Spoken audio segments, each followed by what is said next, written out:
आंधियों को जीत है जहां बिजलियां गिराने की, मुझे भी जीत है वहां आसिया बसाने की। हिम्मत और हौसले बुलंद है, खड़ा हूं अभी गिरा नहीं हूं, अभी जंग बाकी है और मैं हारा नहीं हूं। राजकुमार जी, सांसद डूंगरपुर बासाड़ा, युवा जोश, सबसे कम उम्र के राजस्थान के विधायक बने थे और आपने जनता ने अब आपको दिल्ली भेजा है, तो बिल्कुल डेफिनेट रूप से दिल्ली के अंदर ये प्रस्ताव आपके कर कमलों द्वारा बिल प्रदेश का होगा। सम्मिलित करते हैं राजकुमार जी राव। सभी साथियों को जय जोहार। गोविंद गुरु महाराज को नमन। इस आदिवासी अंचल में काम करने वाले इस समुदाय के स्वाभिमान हक अधिकार की लड़ाई लड़ने वाले टाटिया मामा भील, भक्ति के माध्यम से समाज में जन जागरण करने वाले संत सुरमाल महाराज, मागधी महाराज और साथ ही इस इलाके के अंदर मामा बालेश्वर, जिन्होंने आदिवासी बाहुल्य क्षेत्र के अंदर इस समाज को एकजुट करके इस समाज के लिए, हक अधिकार के लिए, स्वाभिमान के लिए अंग्रेजों से लड़ाई लड़ी, राजा रजवाड़ों से लड़ाई लड़ी। इन समस्त महापुरुषों को, इन गुरुओं को नमन करते हुए मेरी बात को शुरू करना चाहूंगा। आज ये जो कारवां बढ़ा है,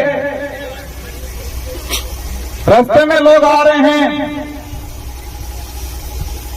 ये किसी के बुलाए हुई भीड़ नहीं है।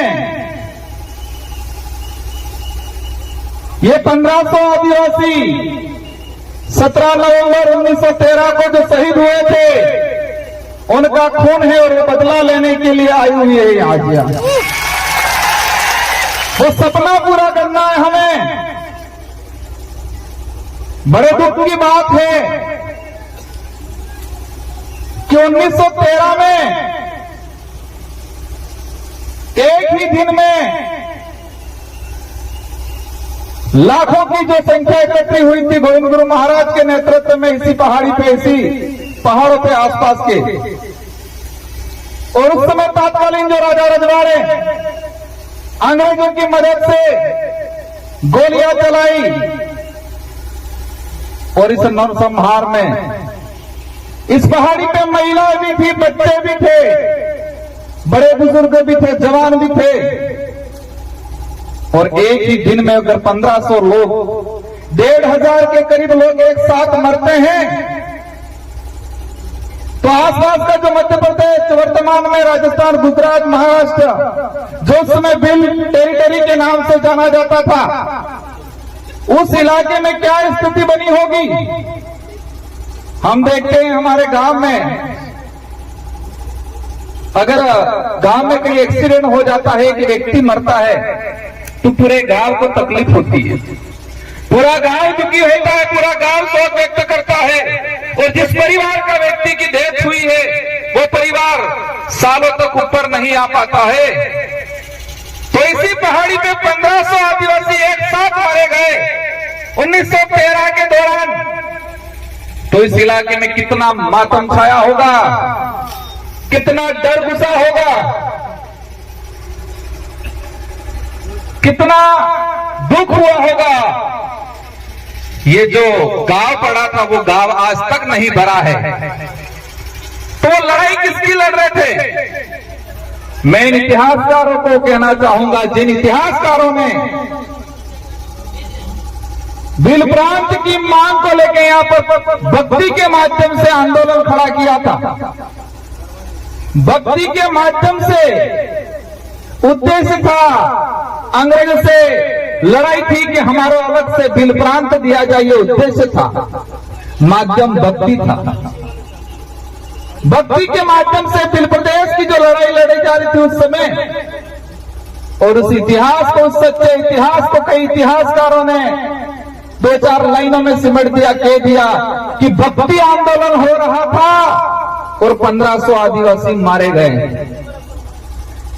इस देश का तो ठीक है, लेकिन विश्व का एक भी इतिहास ऐसा नहीं मिलेगा, एक भी घटना ऐसी नहीं मिलेगी जहां सिर्फ भक्ति की जा रही थी और गोलियां चलाई थी। आपने किने गड़े उतरे, अगर हमारे पूर्वज सिर्फ नर्ग बजाता, भजन करता, सिर्फ भक्ति करता, तो क्या इस बात से अंग्रेजों को दिक्कत थी क्या? भक्ति करने से सिर्फ दिक्कत नहीं थी, लेकिन भक्ति के माध्यम से समाज को जागरूक करके अलग दिलराज कायम कर रहे थे, उस बात से उन लोगों को दिक्कत थी। लेकिन इस इतिहास को बदल दिया गया, उस इतिहास को दबा दिया गया। मैं इस विचारधारा को धन्यवाद देना चाहूंगा, इस विचारधारा की शुरुआत में काम करने वाले लोगों को धन्यवाद देना चाहूंगा, जिसकी बदौलत दबा हुआ इतिहास वापस उजागर हुआ और आज लाखों की संख्या में इससे पहाड़ी पे ये कारवां खड़ा हुआ है। इस कार्रवाई के साथ हर समुदाय का व्यक्ति यहां प्रतिनिधित्व कर रहा है, माइनॉरिटी का भी है, एससी समुदाय का भी है, ओबीसी का है, कई जनरल के भाई भी हैं।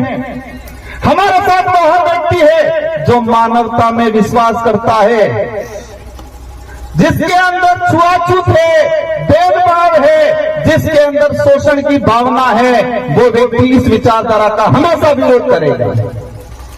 जिस व्यक्ति के अंदर ये भावना है शोषण की, छुआछूत की, शोषण की, वो व्यक्ति हमेशा हमारा विरोध करेगा और हम भी ऐसे लोगों को विरोध करते रहेंगे हमेशा के लिए।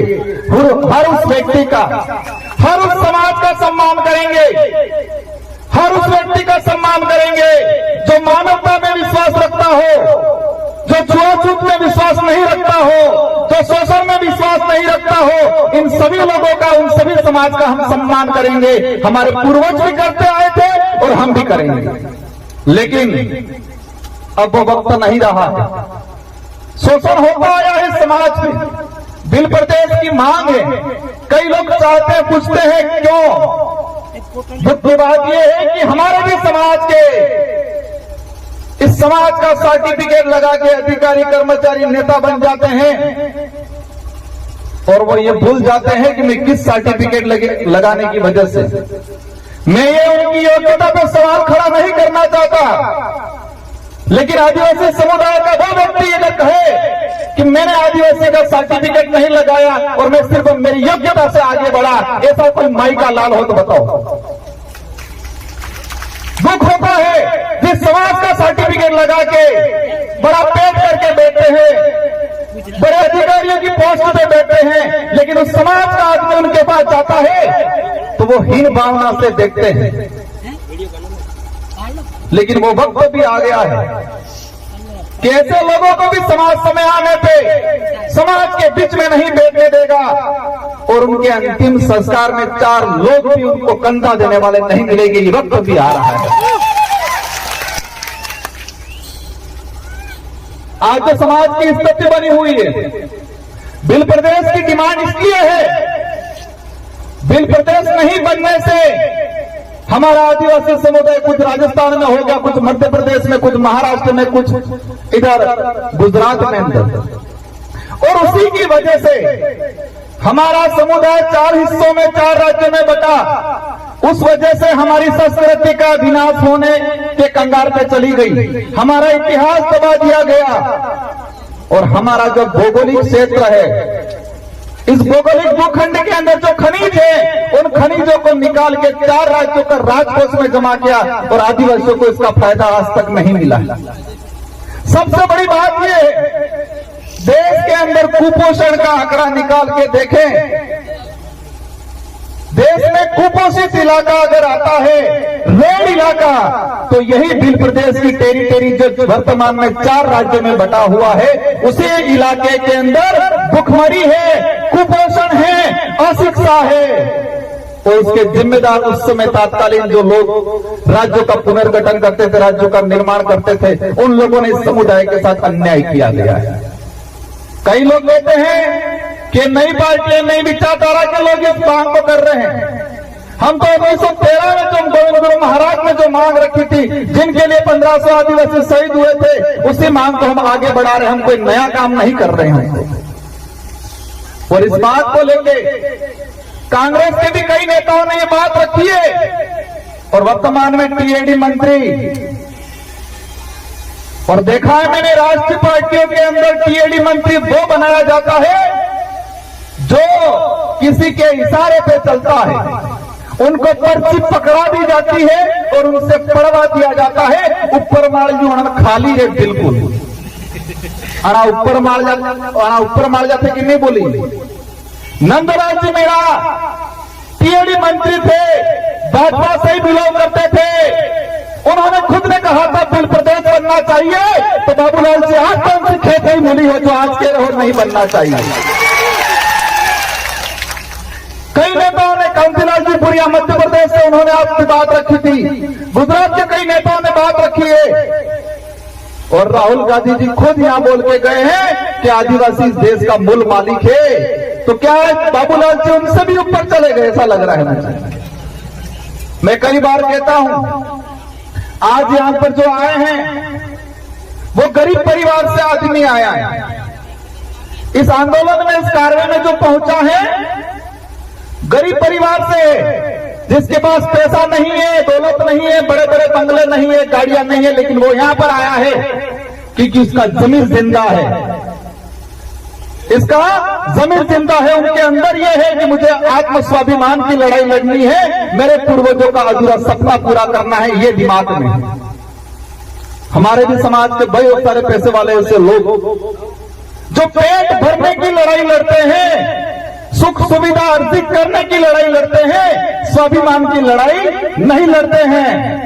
और ना नेशनल पार्टियों को भी हमसे यही दिक्कत है। हमें यही चाहते हैं, हमारे से यही चाहते हैं कि आप सिर्फ भौतिक सुविधा की बात करो, पेट भरने की बात करो, सरकारी गेहूं की बात करो, आप अधिकार और जल जंगल जमीन की बात मत करो, ये चाहते हैं वो लोग।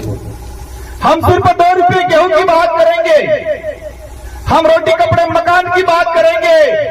अगर यही बात करते हैं तो किसी पार्टी वालों को हमसे दिक्कत नहीं है, लेकिन हम जल जंगल जमीन की बात करते हैं उनको दिक्कत हो जाती है। हम धर्म की बात करते हैं उनको दिक्कत हो जाती है, और धर्म की बात करते ही पूरे आग बगुला हो जाते, पूरा फपड़ जाते हैं ये लोग। फपड़ते हैं नहीं फपड़ते? मदन दिलावर जी फपड़ गए थे, लेकिन आज पता था मानगढ़ की धरती पे आदिवासी समुदाय एकजुट हो रहा है और उनकी पार्टी का ऊपर से प्रेशर था। और 2 महीनों बाद उनको कहना पड़ा कि मैं खुद आदिवासी हूं, मेरे पापा दादा सीतामाता अभ्यारण्य में रहते थे, ये बोल के चले गए। प्रतापगढ़ वाले साथियों, खोजना पड़ेगा उनके बाप दादा सीतामाता अभ्यारण्य में कहां रहते थे, क्या वो भी झूठ बोला है कि नहीं बोला, इस पर भी अब जांच कराएंगे हम लोग। इनको छोड़ने वाला नहीं है। उस कौम को छेड़ा तुमने, जिस कौम ने अंग्रेजों से लोहा लिया, मुगलों से लोहा लिया, राजा रजवाड़े से लोहा लिया। ये बात अलग है, हमारा समुदाय भोला है, सीधा है, हम दयालु हैं। उसी बात का कई लोगों ने हमारे साथ फायदा उठाया है, लेकिन अब वक्त नहीं रहा। हम चतुर हो गए हैं, सावधान हो गए हैं। अब ये लड़ाई लड़ने वाली हम सिर्फ नेता एमएलए एमपी बनाने तक सीमित रहने वाले नहीं है। जिस तरह गोविंद गुरु महाराज का भक्ति के माध्यम से बिलराज कायम करने का उद्देश्य था, इसी तरह हम भी हमारा एमएलए एमपी बनाने के माध्यम से बिलराज कायम करने का हमारा जो लक्ष्य है वो पूरा करने वाले हैं। मैं इस कमांडाल में विराजमान सारे साथियों से अनुरोध करना चाहूंगा, हम यहाँ पर आ गए, तालियां बजा दी, हमने 2 सेल्फियां ले ली, इंस्टाग्राम पे चढ़ा दिया, वहां तक सीमित नहीं रहना है। सबसे पहले हम सबको मजबूत होना है और मजबूत दिमाग से होना है। क्योंकि कई बार हम कहते हैं आंख से अंधा है, कानों से बहरा है, इसको हम समझा सकते हैं, लेकिन दिमाग से अंधा है, उसका इलाज नहीं हो सकता है। आंख से अंधा है, कानों से अंधा बहरा है, पैर से विकलांग है, हाथ से विकलांग है, उसको हम रास्ता दिखा सकते हैं, वो बात मान लेगा। लेकिन जो दिमाग से विकलांग है, उसका इलाज नहीं है। तो हमारे आसपास भी ध्यान रखना है, दिमाग से विकलांग कौन है, और देखा है ये राष्ट्रीय पार्टी वाले अधिकतर दिमाग से विकलांग हैं। उनको पर्चियां पकड़ाई जाती है, उनको बुलवाया जाता है, उनको खुद को नहीं पता है हम क्या बोल रहे हैं, क्योंकि वो दिमाग से विकलांग है। अगर दिमाग से विकलांग नहीं होते तो अपने विवेक से सोचते ये सही है गलत है। बाबूलाल जी आज कह रहे हैं, लेकिन उनको यह नहीं पता कि नंदलाल जी मीणा खुद चाहते थे दिल प्रदेश बनना चाहिए, और कई बार उन्होंने यह स्टेटमेंट दिया गया, क्योंकि वो दिमाग से विकलांग। हम सबको पढ़ाई करनी है, और मैं इस मंच से कहना चाह रहा हूं, केंद्र सरकार से बहुत जल्दी बिल प्रदेश को लेके एक कमेटी गठित करके इसका एक क्राइटेरिया कितना है, इसके हमारे लिए पूरी कमेटी गठित करके काम कराने की कोशिश रहेगी बहुत जल्दी। और साथ ही आप लोगों को भी हमारे बच्चों को पढ़ाना है, क्योंकि शिक्षा ही वही हथियार है।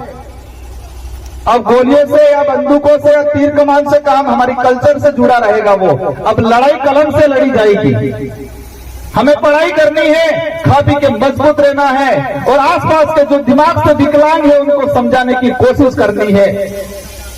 आज जो वर्तमान स्थिति बनी हुई है, धर्म की बात को लेकर चिढ़ते हैं हम लोगों से। मुझे लग रहा है संचालक महोदय साहब रुकने की कोशिश कर रहे हैं। इन लोगों की पॉलिसी है धर्म के नाम से लड़ाओ, लेकिन हमें ध्यान रखना है, हमें धर्म के नाम से नहीं लड़ना है, न धर्म के लिए लड़ना है। हमको जल जंगल जमीन के लिए लड़ना है, धर्म के लिए नहीं लड़ना है। आदिवासियों को आदिवासियों से खत्म करने की नीति अपनाई जा रही है। आदिवासियों को आदिवासी से खत्म करने की नीति अपनाई जा रही है, और उस नीति में पहला उनका जो उद्देश्य है, पहला उनका हथियार है, वो धर्म है। और उसका उदाहरण हम देख चुके हैं मणिपुर के अंदर। आदिवासी ने आपस में मारा काटा। वो जमीन की लड़ाई कम थी, वो धर्म की लड़ाई ज्यादा थी। वही आदिवासी कुछ ईसाई बना दिए गए, कुछ कट्टर हिंदू बना दिए गए, और वही नीति कुशलगढ़ में चल रही है। पूरे उदयपुर संभाग का अगर देखते हैं, आरएसएस की सबसे ज्यादा शाखा बांसवाड़ा और कुशलगढ़ में है। और दूसरा भी जो मामला चल रहा है वही है। हम किसी भी धर्म का विरोध नहीं कर रहे, लेकिन हमारे समुदायों को मानसिक रूप से गुलाम बनाने का अगर कोई काम कर रहा है, और समुदायों को मानसिक रूप से गुलाम बना के आपस में लड़ाने का काम कर रहा है, वहां हम खड़े रहेंगे और बोलेंगे। मणिपुर के अंदर लड़ाया, वहीं बाबूलाल जी जाडोल के अंदर लड़वाएंगे। और हमने अभी ये नहीं संभाला तो आने वाले समय के अंदर हमारा समुदाय जमीन के लिए, हक अधिकार के लिए, आरक्षण के लिए, स्वाभिमान के लिए नहीं लड़ेगा, धर्म के लिए लड़ेगा। हम धर्म पूर्वी लोग हैं। हम गोविंद गुरु महाराज, संत सुरमार महाराज, मालजी महाराज को मानने वाले लोग हैं। हमें दूसरे के किराए के धर्म में रहने की जरूरत नहीं है। इसलिए हम सबको मजबूती से खड़े रहना है। और आज जो आए हैं, हम क्षमा चाहेंगे, कुछ असुविधा हुई होगी। आज मैं एक एमपी हूं, हमारे 4 विधायक हैं, और हम आज से कह के जाना चाहेंगे, अगली बार बहुत शानदार व्यवस्था मिलेगी आप लोगों को। और कोशिश रहेगी, और आप सबको मिलकर कोशिश करनी है कि अगली बार ये पहाड़ी तो ठीक है, लेकिन वो पहाड़ी भी ढक जाए, इतना कारवा बढ़ाना है इस बार। मोदी जी भी मजबूर हो जाए सोचने के लिए कि बिल प्रदेश के वासी जब चुके हैं, और इस कार्य में हम हर समुदाय को साथ में लेंगे। इस इलाके में रहने वाले कोई भी समुदाय हो जो मानवता में विश्वास करता है, हमारे पूर्वजों ने भी साथ दिया था। आज देश के अंदर महाराणा प्रताप को महान राजा माना जाता है। महाराणा प्रताप के पास कौन सी सेना थी? इस देश के अन्य सारे राजाओं ने अकबर की अधीनता स्वीकार कर ली, तो महाराणा प्रताप के पास कौन सी ऐसी सेना थी, कौन सी ऐसी तोपें थी? उनके भाई थे जगमाल और पृथ्वी सिंह।